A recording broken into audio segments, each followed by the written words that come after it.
Hello everyone, my name is Nicole Buenovia, and today my speech is going to be about testing anxiety. For my audience and for my cameraman, I have my lovely fiance, Luis Gallegos. Hey.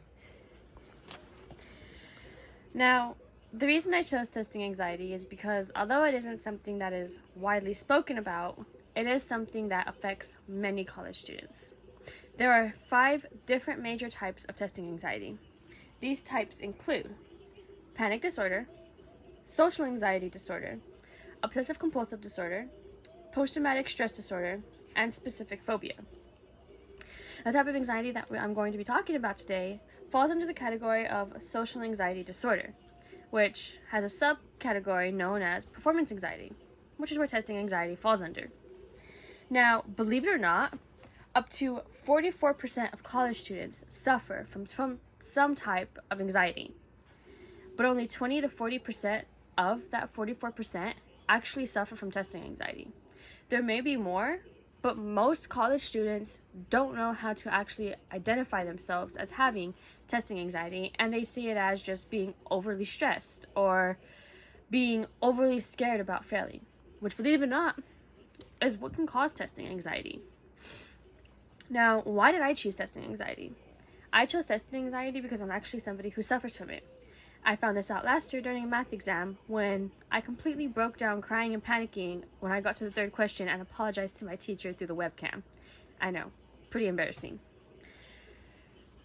I eventually learned to find ways to cope with testing anxiety and found ways to manage it so that I can do presentations and be able to do exams without panicking as much. Yes, I still struggle with it, as you'll be able to tell from this speech, but it's something that I want to be able to help other students no longer suffer from and be able to actually cope with.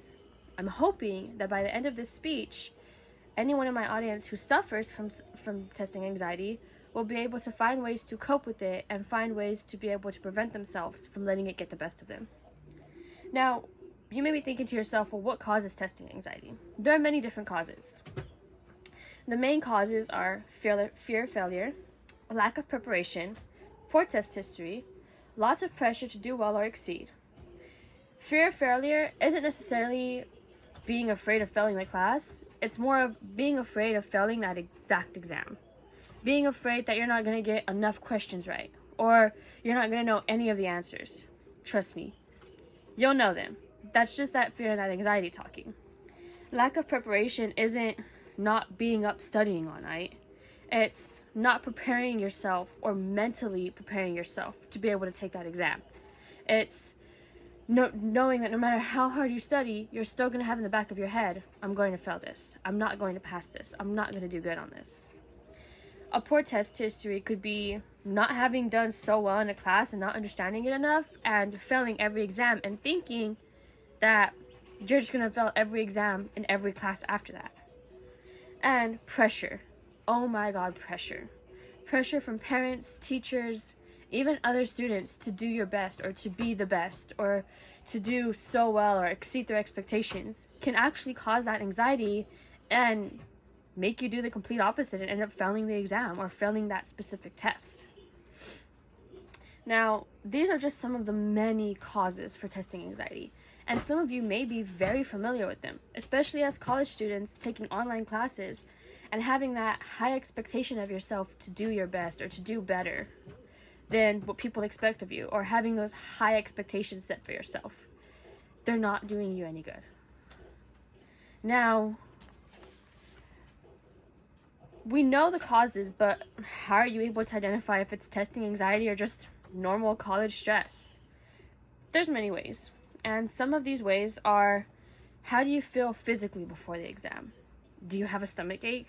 Are you sweating? Are you having butterflies in your stomach or feeling really nervous? Do you feel like you're going to throw up? You might be dealing with some testing anxiety. What about emotionally? Are you telling yourself that you can't do this? Are you having those negative thoughts of, I'm a failure, I'm not going to pass, I can't get this done, I can't do this test. No matter how hard I try, I can't remember these answers.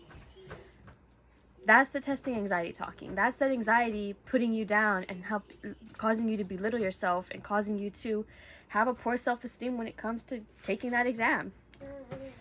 Now, behaviorally, do you tend to find excuses to skip the class? Or find a reason to not do an exam? Or not do that test or that quiz? Do you find excuses to maybe not turn in that paper? Are you turning to eating when you think you're overly stressed? Or some people turn to alcoholism or drugs because of it. These are all symptoms of testing anxiety. And most of them go unnoticed. Believe it or not, some of them can be very serious symptoms, and most people won't be able to see it as testing anxiety. And it very much is. Now that you know some of the causes and some of the symptoms of testing anxiety, how do you cope with it?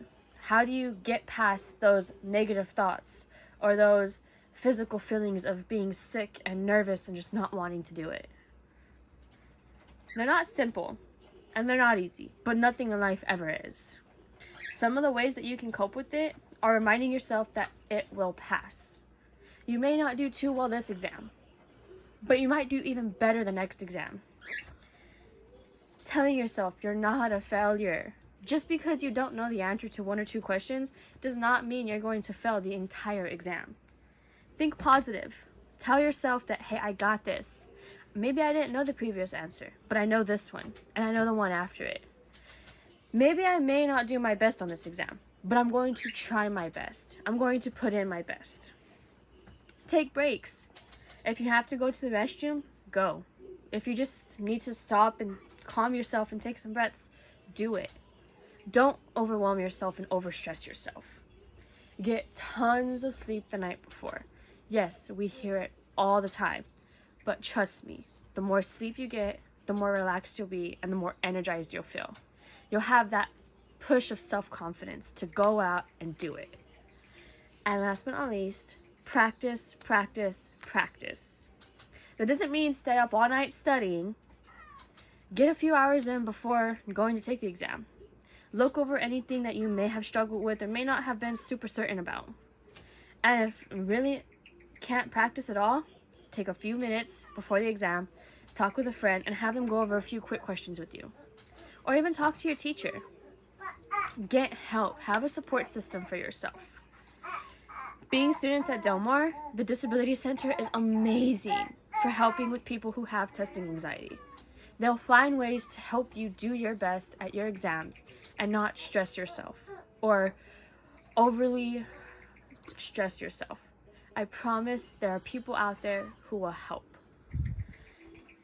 I'm hoping that this speech has helped you guys be able to not only possibly self-identify as having testing anxiety, but having found ways to cope with it, having found ways to reach out for help. Reach out to a friend or reach out to a family member or a teacher and just tell them, hey, I think I have testing anxiety and I need help. I need help finding a way and a plan that'll work best for me to be able to excel in the class. I know the material, I just need help with these exams. And a majority of the teachers and professors will help. I've dealt with many who will. I'm hoping this has helped you guys, and I'm hoping that this has helped those of you who may have thought you had it, and you may now find ways to cope with it and know that you're not alone. Last but not least, hang in there. You've got this. You're not a failure. It's just the anxiety talking.